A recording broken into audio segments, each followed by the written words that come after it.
चलो, तो ये हम लोग का तुम्हारे आ रहा है, स्क्रीन शेयर हो रहा है? Yes sir. Okay fine. तो कल हम लोग ने काफी बात की इकोनॉमिक में, हम लोग का ये सेकंड चैप्टर है और ये वीडियो नंबर 2 भी है इस चैप्टर का।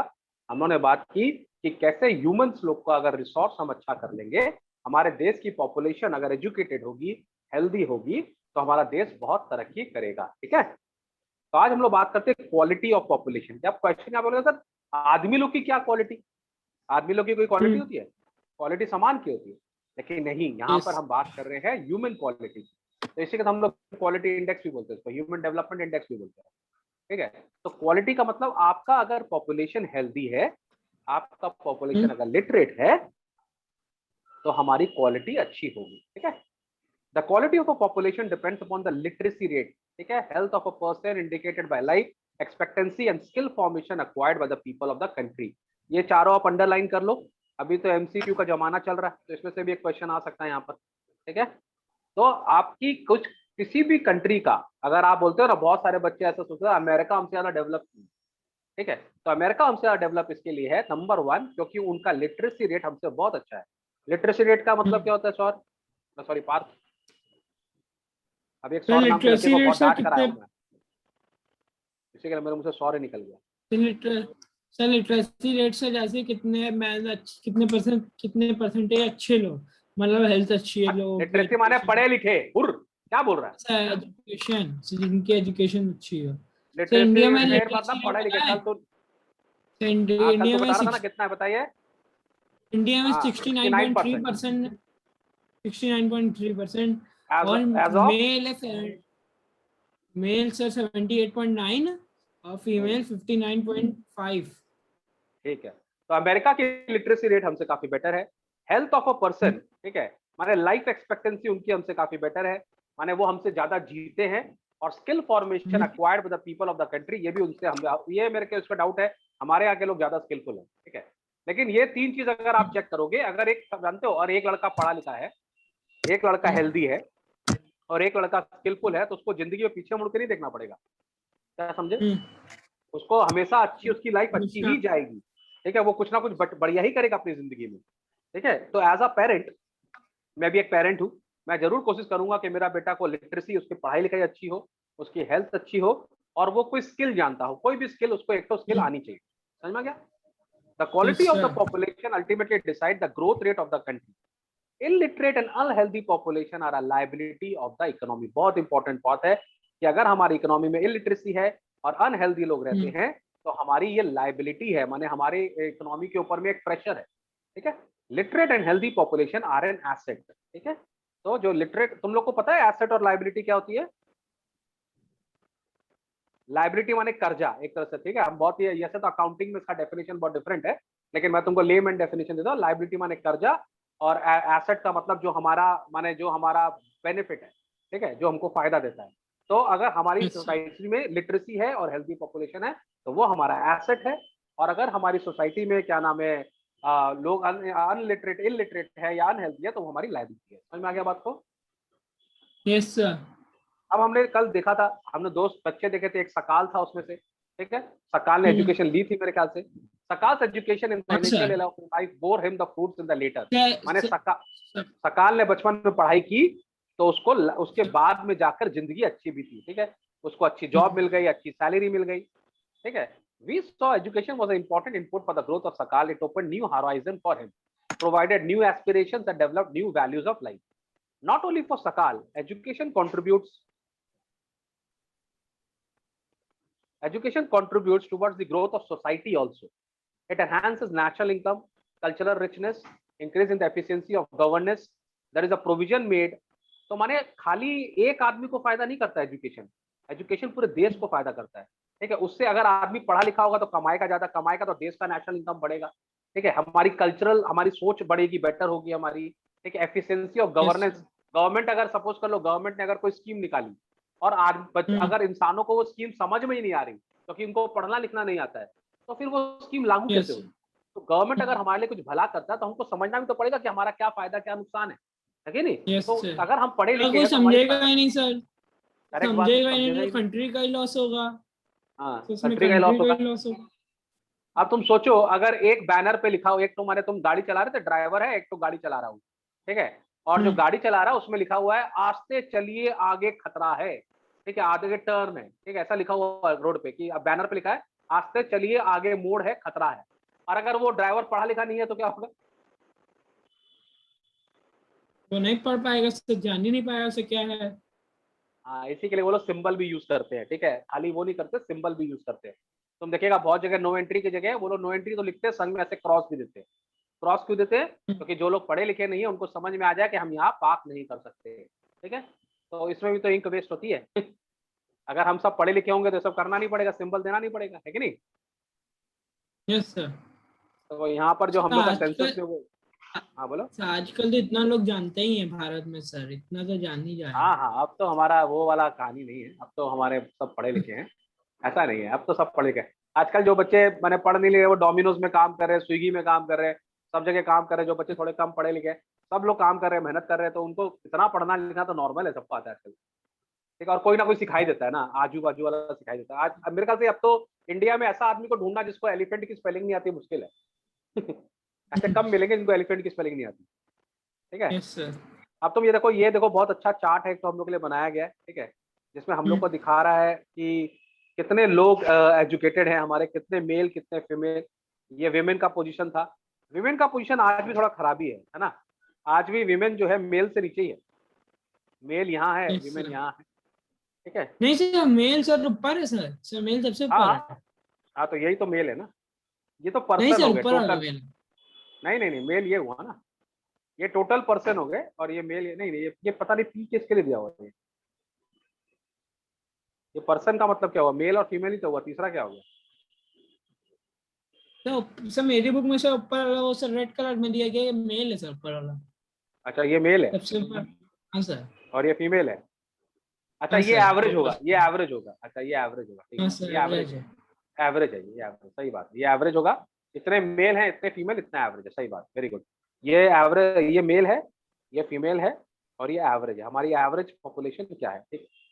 तो फीमेल की कम है, इसी के लिए हमारी एवरेज कम हो जा रही है, ठीक है, okay. Yes There is sir. a provision made for providing universal access, retention and quality in elementary education with a special emphasis on girl. There is also an establishment, अच्छा देखो कितनी हंसी की बात है कि वो जो है अभी तालिबान बोलता है लड़कियों को पढ़ने मत दो, तो उनकी सोच कितनी कूड़ा है। अगर लड़कियों को हम नहीं यस सर। पढ़ाएंगे तो हमारे देश में तो कितना इलिटरेसी हो जाएगा, और इलिटरेसी होगा देश का तरक्की होगा कभी नहीं होगा, तो हमारी सोच ही खराब है, ठीक है। तब सर तो अब देख लीजिए सर, लड़कियां ही सर ज्यादातर सब प्राउड फील कराती हैं कंट्री के, सर ज्यादातर लड़कियां ही आगे बढ़ती हैं, सही लड़कों बोला, से आगे लड़कियां ही आगे, देखो हमारे ओलंपिक्स में पहला मेडल लड़की लेकर आई है ना, हाँ तो हमारे इंडिया ऐसी नहीं है, हमारे इंडिया में सब बच्चियां पढ़ रही।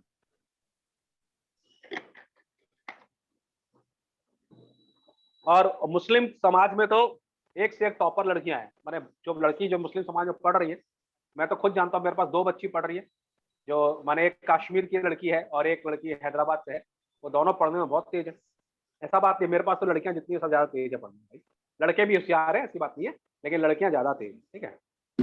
तो हाँ, एनीवेज आगे बढ़े। There is a provision made for providing universal access, retention, and quality in elementary education with a special emphasis on girls. There is also an establishment of pace setting of schools like Navodaya Vidyalaya in each district. Vocational stream have been developed to acquire large number of high school students occupation related to knowledge and skill. तो बताइए क्या होता है vocational, क्या होता है vocational studies, क्या होता है?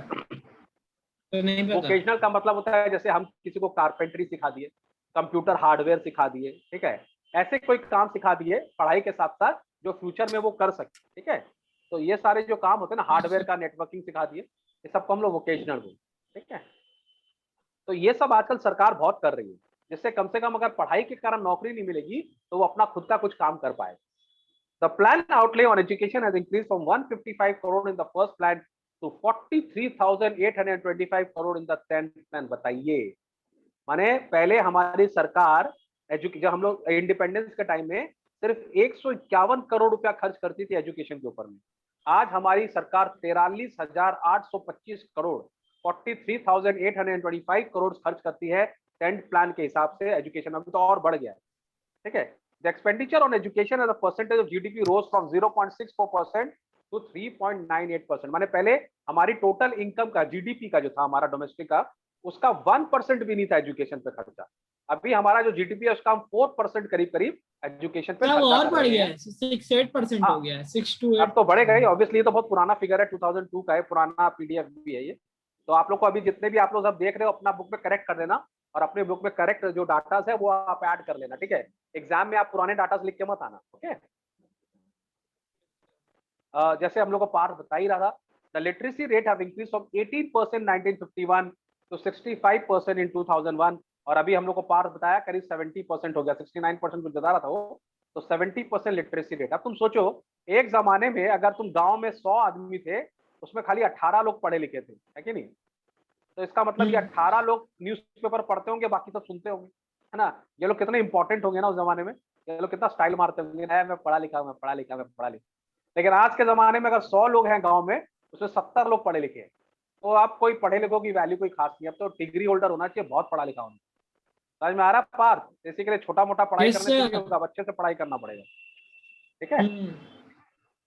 Literacy is not only a right, it is also needed if the citizens are to perform their duties and enjoy their rights properly. However, a vast difference is noticed across different sections of population. Literacy among male is nearly 50% higher than female. ये तो बोल ही रहे हैं, and about 50% higher in urban areas as compared to the rural areas. इसका मतलब क्या हुआ? बोल रहा है जो लिटरेसी है वो जो लड़कों है, मेल है, उनमें औरतों से 50% ज्यादा है, और शहरों में लिटरेसी ज्यादा है, गांव में लिटरेसी कम है। माने गांव के लोग थोड़े कम पढ़े लिखे, शहर के लोग ज्यादा पढ़े लिखे। और इसका एक रीजन फैसिलिटी भी हो सकती है, गांव में स्कूल कम है, कॉलेजेस कम है, इलेक्ट्रिसिटी कम है। आजकल तुम देखो, आजकल तो ऑनलाइन इतना जरूरी हो गया, अगर इलेक्ट्रिसिटी नहीं होगा तो कैसे एजुकेशन है कि नहीं? सोचो, अगर मोबाइल फोन नहीं होता, सोचो एक बार, अगर मोबाइल फोन नहीं होता तो 2 साल से तो हमारी एजुकेशन का बैंड ही बज गया होता, है ना। सब बच्चे 2 साल से एक साथ बैठे हुए रहते, कोई पढ़ाई नहीं, कुछ नहीं। तो हम लोग कितना बच गए ना, हम लोग ये मोबाइल फोन के कारण और इलेक्ट्रिसिटी के कारण कितना बच गए, है ना। हम लोग का नॉर्मल, तुम लोग क्लास पास हो रहे हो, तुम जब कोविड चालू हुआ होगा, पर तू कौन सी क्लास में था? कोविड से तब 7th में था। 7 में था, तू 9 में आ गया, बताइए। और अगर सपोज कर ले ये मोबाइल नहीं होता और इलेक्ट्रिसिटी नहीं होती तो भी 7 में ही होता। नहीं था, ऐसे ही पास कर देते, बिना पढ़ाई पास कर देते। अरे ऐसे थोड़ी ना पास कर देते, भाई पढ़ाना तो पड़ेगा ही, ऐसे थोड़ी ना पास कर देंगे, मजाक थोड़ी है। सबका 2 साल बर्बाद होता है, समझ में आया? तो अभी ये अच्छा है, ठीक है। Literacy rate vary from 96% in some district to Kerala to below 30% some part of Madhya Pradesh. ये भी देखो, केरला की एक एक डिस्ट्रिक्ट ऐसी है जहाँ 96% पढ़े लिखे हैं, और एमपी की कोई एक्सेसिटी 30% से कम पढ़े लिखे हैं। तो कितना डाइवर्सिटी है ना, कहीं बहुत ज्यादा पढ़ाई है, कहीं एकदम नीचे है पढ़ाई, है कि नहीं? Yes sir. चलो यहाँ से रीड करो, क्या नाम है पार्थ, यहाँ से।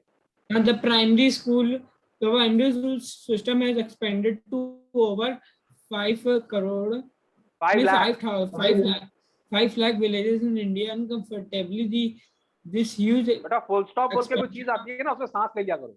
फुल स्टॉप पे रुकते हैं हम लोग, तो फुल स्टॉप पे रुकोगे, कॉमा पे हल्का रुकोगे तो अच्छे से रीड कर पाओ, ठीक है।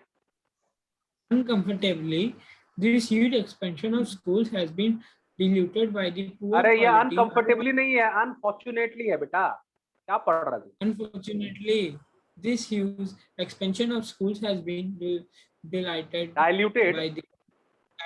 by the poor quality of schooling and high dropout rates. Dropout rates क्या होता है? Dropout rates आपसे पूछ रहा हूँ, dropout rates क्या होता है सर? Dropout rate का मतलब होता है कितने बच्चे स्कूल कंप्लीट किए बिना छोड़ दिए।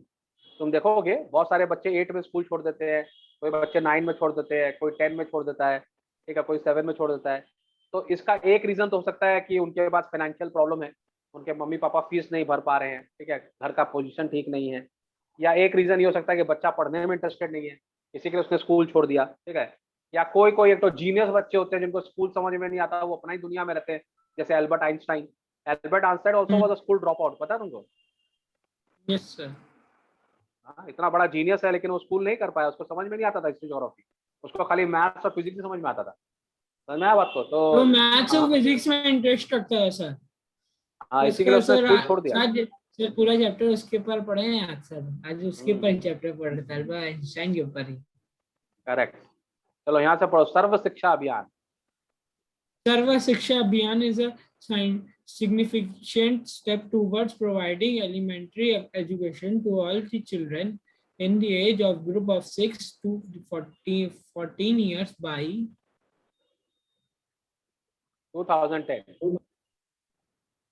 2010. It is a time-bound initiative initiative of the central government in the partnership with the states, the local government, and the community for achieving the goal of the universalization of elementary education. माने Along अभी हम with लोग के it, India में क्या हो गया है, अभी हम लोग के इंडिया में 6 साल से लेकर 14 साल के बच्चों तक को कंपलसरी एजुकेशन देना होगा। 6 से 14 साल के बच्चों तक को कंपलसरी एजुकेशन फ्री में देना होगा, पैसा नहीं लेगा। तो सरकारी स्कूल में अगर आप पढ़ेंगे तो 6 से 14 साल के बच्चों को फ्री एजुकेशन मिलने का बात है, ठीक है। और ये हम लोग इसके लिए कर रहे हैं क्योंकि हम लोग सर्व शिक्षा अभियान चलाए हैं, हम लोग सबको पढ़ा लिखा करना चाहते हैं। समझ में आ रहा बात को? yes sir. चलो आगे। along with it bridge courses and back to school camp and back to back school campus have been initiated to increase the enrollment in elementary education। यहाँ पर ये बोल रहा है कि along with it bridge course का मतलब क्या हो गया, हम लोग बीच, जैसे सपोज कर लो कोई बच्चा है जो 6 में क्या नाम है स्कूल छोड़ के चला गया, ठीक है, अब वो 9 में वापस बड़ा हो गया, 3 साल के बाद वो चाहता है कि वो फिर से स्कूल ज्वाइन करे, तो एक ब्रिज कोर्स हमने कर दिया है जिससे वो बच्चा वापस से एडमिशन ले सके, ठीक है। एक और हम लोग ने चालू किया है जिसको हम लोग बोलते हैं बैक टू स्कूल कैंप, माने जो बच्चे के पास पहले पैसे नहीं थे, फाइनेंशियल प्रॉब्लम था, वो लोग भी वापस स्कूल में एडमिशन ले सकते हैं, ठीक है। और ये हम लोग ने क्यों किया है, अपना एनरोलमेंट बढ़ाने के लिए, जिससे हम लोग ज्यादा से ज्यादा बच्चों को पढ़ाई करवा सकें। समझ में आया? एक और इनिशिएटिव लिया गवर्नमेंट ने, सरकार ने एक और इनिशिएटिव लिया, मिड डे मील। ये तुम जानते हो क्या होता है मिड डे मील? नहीं सर। आजकल गांव के बहुत सारे स्कूल में बच्चों को ना टिफिन टाइम पे खाना दिया जा रहा है, प्रॉपर खाना, माने एकदम चावल दाल सब्जी प्रॉपर खाना दिया जा रहा है। क्यों दिया जा रहा है मालूम है? क्योंकि माँ बाप को बोला जा रहा है आप तो इसको घर में खाना खिला नहीं पाओगे, आप इसको घर भेजो, तो आप इसको घर भेजोगे तो हम इसको बढ़िया थाली में अच्छा खाना देंगे। तो माँ बाप सोचते हैं चलो हम तो नहीं खिला पा रहे, कम से कम स्कूल में ही खाना खा ले, इसी बहाने वो स्कूल आता है। कितना अच्छा इनिशिएटिव है ना, माने खाना खिलाने के बहाने बच्चों को स्कूल बुलाया जाता है। और पेरेंट्स भी मना नहीं करते, क्योंकि बहुत सारे पेरेंट्स गरीब है, उनको लगता है कि हम तो बच्चों को खाना नहीं खिला पा रहे ढंग से कम स्कूल में जाके तो खा ले। ये बहुत अच्छी इनिशिएटिव है, इससे दोनों फायदा होगा, एक तो हमारे जो बच्चे हैं उनको खाने को मिलेगा, और नंबर 2 क्या नाम है, वो स्कूल भी आएंगे, है कि नहीं? So midday meal scheme has been implemented to encourage attendance and retention of the children and improve their nutritional status. This policy could add to the literate population of India। बोल रहा है अगर हम ऐसा करेंगे तो शायद हमारे बच्चे और ज्यादा लिटरेट होंगे, हमारे यहाँ और पढ़े लिखे बच्चे निकलेंगे। The 10th plan endeavored to increase enrollment in higher education of the 18 to 23-year age group from the present 6% to 9% by the end of the plan period। ठीक है, तो अभी ये बोल रहे हैं कि जो 18 से लेकर 23 के एज ग्रुप है वहां पर भी हम लोग को एनरोलमेंट बढ़ाना है, बच्चों को और पढ़ाई करवानी है। तो हम लोग का जो यहाँ पर है हायर एजुकेशन में 6% से बढ़ा के 9% पे लेकर आना है हम लोग, ठीक है। The strategy focus on increasing access, quality, adoption of state-specific curriculum modifications, vocalization, vocation है, vocationalization and networking on the use of information technology। ये सब चीज हम उनको कराना चाहते हैं। जो स्टेज का जो उनका जो स्टेट का जो पढ़ाई है वो कराना चाहते हैं, ठीक है। जो स्टेट उनको जिस प्रकार से पढ़ाई, बंगाली अगर सपोज करो तो बंगाली सिखाना चाहता है बंगाली सिखाए, मराठी सिखाना चाहता है मराठी सिखाए, जो भी सिखाना चाहे वो सिखा सकता है स्टेट के हिसाब से। The plan also focuses on distance education, convergence of formal and non-formal distance, and IT education institution। Distance programme तुमको पता ही है ना, आजकल आप घर बैठे पढ़ाई कर सकते हैं, जिसको हम लोग डिस्टेंस एजुकेशन बोल सकते हैं। आप इंटरनेट के थ्रू आप हाँ, जो बायजूस भी एक तरह का डिस्टेंस एजुकेशन प्रोग्राम ही है। बड़ा जोर बोला तू बायजूस से, हाँ? मैथ मंचेस एकेडमी का स्टूडेंट होकर बायजूस का बाबा कर रहा है। सर बायजूस ऐड बहुत सारा आया, ऐसा आता ही रहता है। पंचेस एकेडमी का बच्चा होकर तो बायजूस कर रहा है? वैसे बायजूस अच्छा है, ऐसा बात नहीं है, ठीक है, इतना अच्छा भी नहीं है, हाँ। बैक बेंचर्स अकेडमी से अच्छा कोई नहीं है, लेकिन बायजूस ठीक, मेहनत किया भैया, उसके लड़के ने मेहनत किया, इसके लिए आज वो वहाँ पर है, तो मेहनत करनी पड़ती है, they had work really hard. ठीक है, चलो। The plan also focuses on distance education, convergence of formal, non-formal, distance IT education institutions. Over the past 50 years, there has been a significant growth in the number of university and institution of a higher learning in specialized areas. Let us read of the table to see the increase in number of colleges, universities, enrollment of students, and recruitment of teachers since 1951 to 1999. अब हम लोग को देखना है कि कितने colleges, कितने school भर गए। जब हम लोग को अंग्रेज का था, जब हम लोग के ब्रिटिश हम लोग को रूल करता था, इंडिया का तो कोई स्कूल ही नहीं था, सब वेस्टर्न एजुकेशन था। तो बहुत सारे हमारे Yes, जितने sir. बड़े बड़े लोगों थे, उन्होंने हमारे यूनिवर्सिटीज खोले, हमारे इंडिया की यूनिवर्सिटी खोले, और अब तो काफी देखो तो टीचर। सभी यूनिवर्सिटीज 1003 है इंडिया में, और सब वेरी गुड, कॉलेजेस 39,931। 39,000। 931। वाह मेरा बेटा पार्थ, वाह क्या तूने जुगाड़ा है, एकदम बढ़िया से डाटा, वेरी नाइस। तो आप लोग अपनी अपनी किताबों में लिख लो, ये पुराने डाटा मत लिखना। ये देखो तो 98 99 का डाटा है, बहुत पुराना डाटा दिया हुआ है ये, अभी तो बहुत चेंज हो गया। तो आप लोग गूगल में सर्च करके एकदम बेस्ट जो अप टू डेट है वो आप कर लो। यहाँ पे स्टूडेंट भी लिख लो और टीचर्स भी लिख लो, कितने सारे टीचर्स हैं। और इस टीचर में खाली एक ही टीचर है जो सबसे बढ़िया है, वो है मयंक सर, ये भी लिख लो। अच्छा ये जोक था, नहीं जोक नहीं था, ये रियल था। तो बोले सर अपनी तारीफ भी कर लेते बीच बीच में, है ना। चलो, डिस्कस द टेबल। टीचर लोग का प्रॉब्लम होता है, सब टीचर अपनी तारीफ करते हैं। Discuss this table in the classroom and answer. ये सब छोड़ दो, हेल्थ। अब हम लोग हेल्थ के बात में करेंगे, ठीक है। अच्छा हम लोग ना हेल्थ के मामले में ना बहुत अनकॉन्शियस। हम लोग अपने हेल्थ को क्या समझते हैं, हम लोग को क्या लगता है कि अरे 20 साल का हूँ तो हेल्दी हूँ ना, 40 साल का हूँ तो हेल्दी हूँ ना। मयंक सर को भी लगता है वो सर बहुत हेल्दी है, लेकिन मेरे वाइफ मेरे को बोलती है सर आप घर में बैठे बैठे पूरे मोटे होते जा रहे हैं, और तुम देखो मेरे वीडियो में मोटा होता जा रहा हूँ मैं, मुझे पतला होना पड़ेगा यार, वरना हेल्थ मेरा अच्छा नहीं होगा तो पढ़ाऊंगा कैसे। सोचने वाली बात है, अगर स्टूडेंट हेल्दी चाहिए तो टीचर भी हेल्दी चाहिए। इसी के लिए मैं कल सुबह 5 बजे से उठ के जिम जाऊंगा, ऐसा मैं हर रोज बोलता हूँ। लेकिन नहीं, नहीं ऐसा बात नहीं है, मैं बहुत क्रिकेट खेलता हूँ। अभी मेरा क्लब बंद हो गया है, तो मेरा क्लब चालू हो जाएगा, तो मैं 1.5 साल से गया नहीं क्लब में, इसी के लिए मैं थोड़ा सा और बैठा रहता हूँ। अब तुम देखो मैं सुबह पढ़ा रहा हूँ 10:30 बजे से कंटिन्यूसली इसी चेयर पे बैठ के, कंटिन्यूसली 10:30 बजे से लेके अभी बजने वाला 8:30।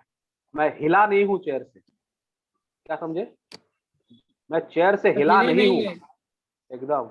आपकी। खाली एक सर की हाँ? कोचिंग कब से चालू होने वाली है? सर कोचिंग से खुलने वाली है आपकी? कोचिंग सेंटर मैंने बीच में एक बार खोलने की कोशिश की थी, तो एक लड़के को कोविड हो गया, तो फिर मैं बहुत डर गया, इसी के लिए मैंने कोचिंग सेंटर नहीं खोला। अभी मैं देख रहा हूँ कभी खोलूँ नहीं खोलूँ, खुली? लेकिन अभी मैं खोलूँ सोच रहा हूँ, लेकिन फिर वो देख रहा हूँ थर्ड वेव का झमेला इसका बहुत है। फिर अभी सेटिंग हो गया ना, अभी सब ऑनलाइन में सेट हो गया, सारे बच्चे ऑनलाइन में आ जाते हैं, तो फिर सेटिंग खराब हो जाएगी, फिर वहाँ जाने का मतलब अलग होगा। और अभी मेरे को घर से निकलने में डर भी लग रहा है बहुत, पता नहीं मैं बहुत डरपोक हो गया, पैरानॉइड हो गया हूँ बिल्कुल से। मुझे घर में अच्छा लगता है आजकल, मैं बाहर निकलना नहीं चाहता। अभी मैं 4-5 दिन पहले एक बार बाहर गया कहीं पर, तो मैं थक गया। नहीं समझा, ऑब्वियसली 10-10 घंटा 11-11 घंटा मैं बैठे ही रहता हूँ, कुछ करता ही नहीं हूँ, तो मैं थक जाता हूँ बहुत जोर। लेकिन अभी मेरा क्रिकेट सीजन चालू होगा सितंबर के बाद से, तो मैं फिर प्रॉपर क्रिकेट खेलूंगा। तो cricket season? Cricket season cricket season चालू हो जाएगा ना हम लोग मैं क्रिकेट खेलता हूँ ना, तो मैं जाऊंगा सुबह सुबह जाके क्रिकेट खेलूंगा। सैटरडे संडे को मैचेस होंगे मेरे, तो पूरा फिट हो जाऊंगा। चलो, फर्म मैक्सिमाइज प्रॉफिट, हेल्थ का बात कर लेते हैं, ठीक है। Do you think any firm would be introduce to employ people who might not work efficiently as a healthy worker because of life? अब मान लो पार्थ, कल को तुमको अपना एक बिजनेस खोलना है, ठीक है। उस बिजनेस में तुमको एम्प्लॉय रखने हैं, ठीक है, माने काम करने वाले लोग रखने हैं, और तुम्हारे ऊपर जिम्मेदारी है कि तुमको अपना लोग को चुनना है। तो क्या तुम ये चेक करेगा कि वो हेल्दी है कि नहीं है? क्या ये तुम्हारा क्राइटेरिया होगा? तो हेल्दी चेक करूंगा सर, है ना, हेल्दी नहीं होगा तो काम ही नहीं कर पाएगा। करेक्ट, ये बात सोचने की बात है। अगर आपको नौकरी नहीं मिल रही तो उसका कई रीजन ये तो नहीं कि आप हेल्दी नहीं हो, क्योंकि बहुत सारे आदमी तो सोचते हैं कि देखो आज अगर हम एक स्टाफ रखेंगे, उसको भी तो काम सिखाना पड़ेगा, उसको बताना पड़ेगा, तो उसमें टाइम वेस्ट होता है, बताने में, सिखाने में, पढ़ाने में, सब में टाइम वेस्ट होता है। तो अगर वो आपका स्टाफ हेल्दी नहीं है और आपको लगता है हमेशा बीमारी रहेगा, काम नहीं कर पाएगा, तो उसको रख के कोई फायदा नहीं। ठीक है, तो हेल्थ बहुत इंपॉर्टेंट हो जाता है, ठीक है। The health health of a is person, wealth. Health, हाँ बोल। Health is wealth. Health is wealth, अरे क्या बात है, very nice. The health of a person helps him to realise his potential and the ability to fight. ये एक और बात धंधा क्या है, हेल्दी बच्चे जो होते हैं ना वो पढ़ने में तेज होते हैं, तुमको पता है बात। अगर तू खेलता है, तू फिट है, तू दौड़ता है, तुम देखना ये वो बच्चे, और जो एक ऐसा मैं नहीं बोल रहा कि जो थोड़े से अनहेल्दी है वो पढ़ने में अच्छे नहीं होते, जनरली अनहेल्दी ज्यादा अच्छे होते हैं क्योंकि वो सारा दिन बैठ के पढ़ते ही रहते हैं। लेकिन आप जानते हो जो हेल्दी बच्चे होते हैं ना, फिट होते हैं, वो जल्दी याद करते हैं, स्मार्ट होते हैं थोड़े से, उनका ब्रेन भी थोड़ा स्मार्ट होता है। तो आप कोशिश करो हमेशा हेल्दी रहने। N unhealthy person becomes a liability for the organization indeed. Health is indispensable basis of realizing one's well-being. माने अगर आप हेल्दी हैं तो आप अपना सारा गोल अचीव कर सकते हैं। समझ में आ रहा बात को? Yes, sir. Henceforth, improvement in the health status of the population has been the priority of the country. इसी के लिए नरेंद्र मोदी जी हमेशा बोलते हैं कि हम लोग को हेल्दी होना चाहिए। वो खुद योगा करते हैं, ठीक है, और क्या नाम है, वो सबको बोलते हैं योग दिवस मना रहे हैं आजकल। बाबा रामदेव को देख लो, क्या मस्त है एकदम। नहीं, बाबा रामदेव का एज कितना होगा, डेफिनेटली 60 के आसपास में होंगे बाबा रामदेव, और क्या फिट है वो, क्या फिट है। पैर से अपने गले के पीछे ले जाके अपनी पीठ पे पहुंचा देते हैं। सुपर्ब यार, सुपर्ब लगते हैं वो, इतना एज उनका, क्या फिट है वो। हम लोग से तेज दौड़ लेंगे अभी भी। एक दिन तो मैं देख रहा था वो ना, वो जो रेसलर लोग नहीं होते, जो प्रोफेशनल रेसलर, उनसे रेसलिंग कर रहे थे और जीत भी गए, पटक दिया उन्होंने। योगा कर करके, क्या फिट है भाई, सुपर फिट है ना। हम लोग अक्षय कुमार को देख लो, क्या फिट है ना, इसी के लिए टॉप का हीरो भी है वो। तो फिटनेस बहुत जरूरी हो गया। और national policy to aimed at improving the accessibility of health care, family welfare, nutritional service with special focus on under privilege segment of population. Under privilege कौन हो गए, जो इनको खाने को नहीं मिलता, ठीक है, जिनका माने न्यूट्रिशन वैल्यू उनको गरीबी के कारण पूरी नहीं हो पाती, तो हमको उनका भी ध्यान रखना है। Over the last 5 decades, India has built up a vast health infrastructure and manpower required at primary, secondary and tertiary care and government as well as the private sector. अभी हम लोग हेल्थ केयर में काफी काम कर रहे हैं। तुमको पता है अमेरिका में माने इंश्योरेंस कंपनी, हेल्थ केयर की इंश्योरेंस कंपनी 1000 से ऊपर है। माने 1000 कंपनियों से ऊपर कंपनी है अमेरिका में जो हेल्थ केयर का काम करती है, और हमारे इंडिया में 100 भी नहीं है। Yes, sir. इससे क्या मालूम पड़ता है, अमेरिका में हेल्दी लोग हैं। अमेरिका में लोग हेल्थ को लेके कॉन्शियस है, वो लोग हेल्थ को लेके कॉन्शियस है। हम लोग उतने कॉन्शियस नहीं है। हम लोग को क्या लगता है मालूम है इंडियंस लोग को, हम लोग लगता है लोग मरते हैं, ठीक है, हम लोग सोचते हैं हाँ लोग मरते हैं, ये सही बात है। हम कभी ये नहीं सोचते कि हम भी मर सकते हैं, क्या समझे, माने हमारी भी हेल्थ खराब हो सकती है, हम कभी नहीं सोचते। हमको लगता है सामने वाले की हेल्थ खराब है। अगर किसी का रोड एक्सीडेंट हो जाता है ना, तो कभी हम ये नहीं सोचते कि हमारा भी हो सकता है, हम सोचते हैं कि सामने वाला का हो गया। अरे भैया सामने वाला का क्यों हो गया, सामने वाला का इसके लिए हो गया क्योंकि कोई सिस्टम में प्रॉब्लम है, there is a flaw in the system, कुछ ना कुछ तो गलत है ना। किसी ने सिग्नल तोड़ दिया होगा, या कोई सिग्नल को मान नहीं रहा होगा, या ट्रैफिक रूल्स फॉलो नहीं कर रहा होगा, इसी के लिए तो एक्सीडेंट हुआ। लेकिन हम लोग खाली न्यूज़पेपर में पढ़ लेते हैं कि भाई ट्रैफिक एक्सीडेंट हो गया, 8 मर गए, 9 मर गए। हम लोग कभी ये सोचते हैं कि उसमें एक हम भी हो सकते थे। तो हमको सारा सिस्टम सही करना पड़ेगा, क्योंकि वो एक आदमी मैं भी हो सकता हूँ, है कि नहीं।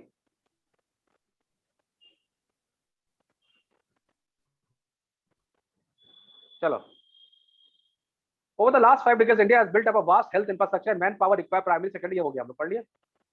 उसका क्या है, अब देखो ये चार्ट एक तो देख लेते हैं हम लोग, हेल्थ इंफ्रास्ट्रक्चर का चार्ट देख लेते हैं। क्या चार्ट है भाई तुम्हारे पास में, कितने हम लोग के पास हॉस्पिटल हो गए। हॉस्पिटल होगा सर। सर बताओ, चार्ट लेके आ रहा सर, एक मिनट सर बता। कोई बात नहीं, मैं भी पानी वाटर ब्रेक ले लेता हूँ।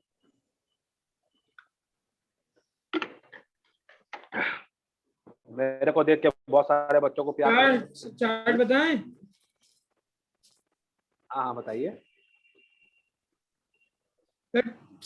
HC, PHC और CHC ऐसे 2,06,805। अच्छा ये बताओ डिस्पेंसरी और हॉस्पिटल कितने हो गए, ये बताइए।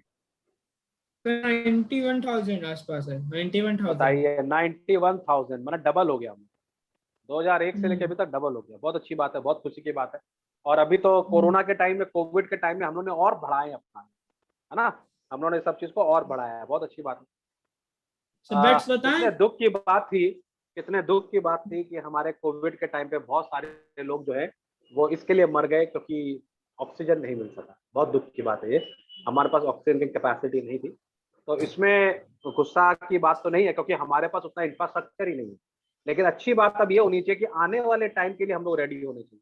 इस बार हो गया, नुकसान हो गया, कोई बात नहीं, लेकिन अगर बाई चांस इंडिया में थर्ड वेव आया, ठीक है, तो हमारी सरकार को तैयार रहना होगा, माफी नहीं है, ठीक है, क्योंकि हम लोग को पहले से रेडी होना पड़ेगा।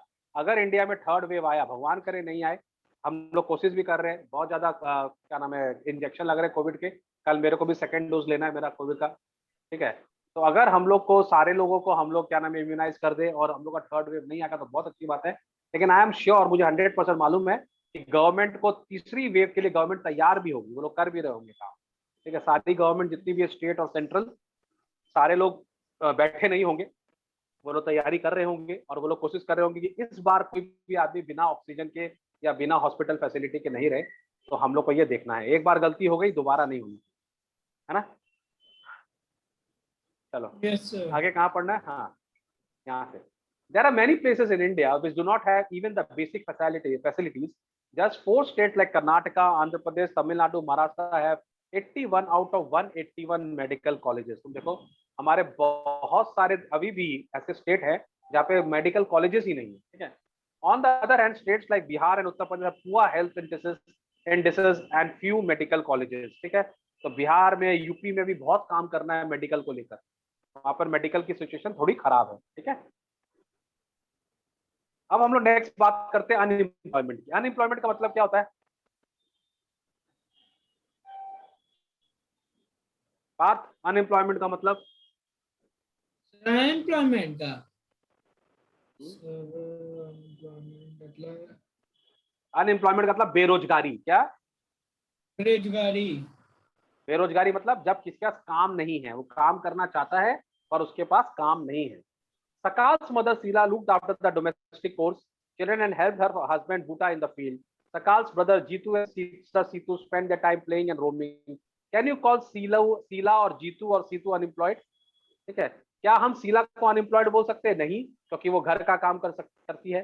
क्या हम जीतू को अनएम्प्लॉयड बोल सकते हैं? नहीं, क्योंकि छोटा बच्चा है। क्या हम सीतू को अनएम्प्लॉयड बोल सकते हैं? नहीं, क्योंकि वो छोटी बच्ची है, ठीक है। लेकिन उसका जो पापा है वो काम कर रहा है और बड़ा होकर सकाल भी काम कर रहा है। तो हम लोग अगर मम्मी और छोटे बच्चे काम नहीं करें उनको अनएम्प्लॉयड नहीं बोलते। अनएम्प्लॉयमेंट का मतलब होता है जो लोग काम करने लायक हैं और वो लोग काम नहीं कर रहे, उसको हम अनएम्प्लॉयमेंट बोलते हैं। समझ में आ गया? Unemployment is said to exist when people who are willing to work at the going wages cannot find job. बहुत इंपॉर्टेंट डेफिनेशन है कि जो लोग काम करना चाहते हैं और जिस रेट पे काम करना चाहते हैं, ठीक है, उस रेट पे उनको काम नहीं मिल रहा, ठीक है। ऐसा नहीं है कि एक आदमी बोलेगा लाख रुपए मिलेगा तभी मैं काम करूंगा, ना ना ना ना। अगर आदमी को 15,000 का रेट है और 15,000 में वो काम करने को रेडी है, उसके बाद भी उसको काम नहीं मिल रहा है, तब हम उसको अनएम्प्लॉयमेंट बोलेंगे, ठीक है। बहुत सारे लोग हैं काम करने का मन ही नहीं, जाते ही नहीं काम करने के लिए, तो क्या वो अनएम्प्लॉयड है? नहीं, वो बदमाश है, उनको मारना चाहिए। Sheila is not interested in working outside a domestic domain. Jitu and Situ are too small to be counted in the workforce population. Neither Jitu, Situ or Sheila can be counted as unemployed. ये तीनों ही unemployed नहीं। The workforce population includes the people from 15 years to 59 years. माने हमारे काम करने वाला as होना चाहिए 15 साल से लेके 60 साल तक। Sakal's brother and sister do not fall within the age group of they cannot be called unemployed. Sakal's mother Sheila works for the family. She is not willing to work outside a domestic domain for payment. She too cannot be called unemployed. Sakal's grandparents, although not mentioned in the story, cannot be called unemployed. अब सकाल के दादा दादी तो बहुत बूढ़े हो गए, 59 से ऊपर हैं, तो उसको भी हम अनएम्प्लॉयड नहीं बोल सकते। समझ में आया? In case of India, we have unemployment in rural and urban areas. However, the nature of unemployed differs in rural and urban areas. In case of rural area, rural और urban में क्या फर्क होता है बेटा? अर्बन मतलब शहर, rural मतलब गांव, ठीक है। अब हम लोग तो नया चीज देखेंगे, नया वर्ड आएगा हमारे पास में, सीजनल अनएम्प्लॉयमेंट और डिस्गाइज अनएम्प्लॉयमेंट। बहुत ही इंपॉर्टेंट वर्ड है कि डिस्गाइज अनएम्प्लॉयमेंट क्या होता है। समझ में आ गया? अच्छा, हम लोग का कितना बाकी है चैप्टर देखे तो पहले तो अभी और कितना बाकी है? ये 7.5 पेज, 2 pages, 2 pages।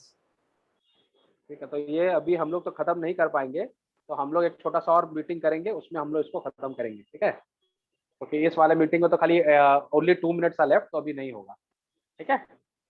तो हम लोग इसको मीटिंग को अभी बंद कर दे रहे हैं और अब तुम फिर से रिज्वाइन करो। आज हम लोग ये चैप्टर कंप्लीट करेंगे, ओके। Yes sir.